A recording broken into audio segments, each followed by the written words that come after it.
We are at Vancouver Community College for another edition of Saturday Chefs with our Windset executive chef Dana Reinhardt, and we're bringing back my favorite tomatoes, but not the concertos this time.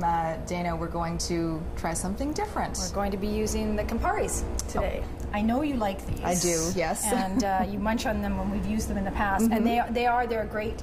You know, just pop in your mouth eating it, and they are sweet. But these Camparis are actually our lowest acid tomato, so they're even sweeter because obviously the acid content is low. Right. And they're the perfect size for this tart. So we'll start with some puff pastry, which you have over there. And I just wanted to show people how I actually made the tart, because I've just taken a square of conventional puff pastry, and then what I'm going to do is just take a little bit of egg white here and brush it along. And I just cut the outside so that they fit. Okay, so egg white just on the edges. Yeah, and that'll just act as a glue. Okay. The great thing is you don't actually have to make the pastry yourself. No, this is, you know, you can buy excellent commercial grade butter puff pastry in your supermarket freezer section. So, and quite frankly, this is what I use at home. So this will go in, and I'm going to take a fork and just dock it, because I don't want this to rise too much. Okay. This is where the center of my tart's going to be. You don't need to do that to the edges? No, the edges I want to kind of puff up so that they make a nice little border. Okay. And then we're just going to throw this in the oven.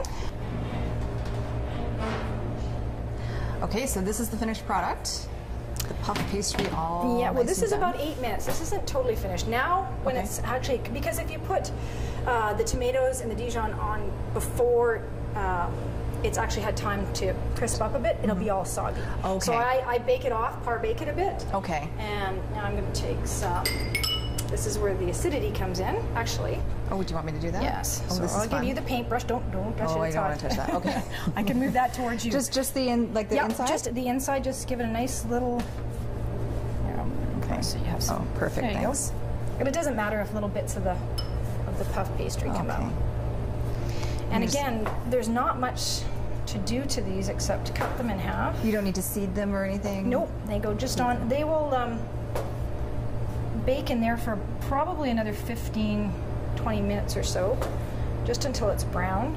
Because you still want some of the nice juiciness and that characteristic of the tomato to come through. And then I've got some really nice fresh basil leaves, and this will be our little blanket of basil underneath. This is really pretty too. Yeah, and you know what? You can even make these as small individual tarts. And I'm just going to place the tomatoes. Okay, so face down. Actually, I'll get you to finish putting the tomatoes on. This is interactive cooking with Sophie. And I'm going to grab a little bit of extra virgin olive oil. Okay.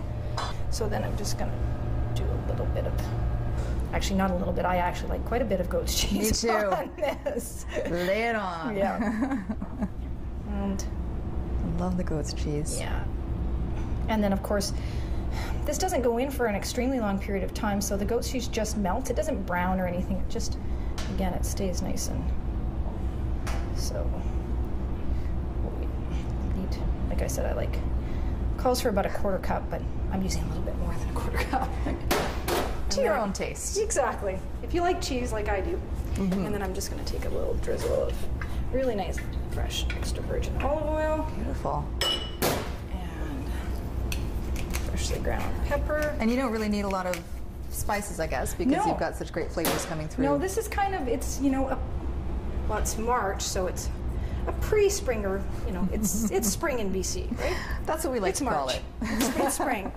And then we just finish this in the oven for another 15 minutes or so. And of course, with the magic of television, we have our finished product right now. I love television. It is a magical thing indeed. Yeah, and that's finished tart. And you throw in a little bit of... Yeah, I like to garnish it with a little bit of fresh on top. Yeah. Just because it gives it nice color. Beautiful. Yeah. And then you can cut it into 4. Yeah, and this is and nice. I can taste it? Yes, of course. See, I could cut this into just like 12 pieces. Well, exactly. And make them little... It depends on what you're using it for. If I was using this for a side dish for some roast meats or with a green salad for a light lunch, then I would probably cut it a little bit smaller. But if you're feeding a bunch of your sportscasters, maybe a few more. Oh, yeah, see what I mean? The tomatoes are juicy. You have to warn your guests. Oops. Really, really juicy though. Delicious. Thank you so much, Dana. You're welcome.